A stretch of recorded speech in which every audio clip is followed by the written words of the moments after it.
Bismillahirrahmanirrahim. Assalamualaikum warahmatullahi wabarakatuh. Alhamdulillah, hari ini saya Fakhrul Razi, wakil daripada Yayasan Amal Malaysia Cawangan Pulau Pinang, bersama dengan saudara Nur Rahman daripada Jabatan Amal Pulau Pinang. Alhamdulillah, hari ini kami dijemput hadir ke Hospital Kepala Batas sempena Hari Penderma Darah Sedunia.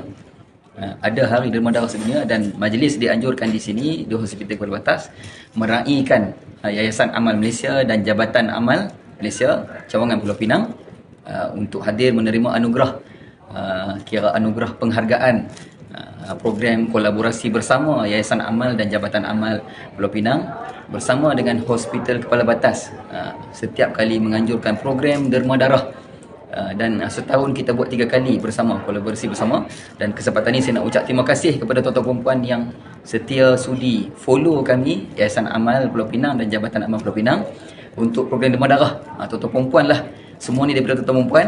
Dan akhirnya satu penghargaan diberikan kepada kami, Yayasan Amal dan Jabatan Amal Pulau Pinang, daripada Hospital Kepala Batas. Alhamdulillah, hari ini diraihkan bersama program derma darah. Terima kasih semua.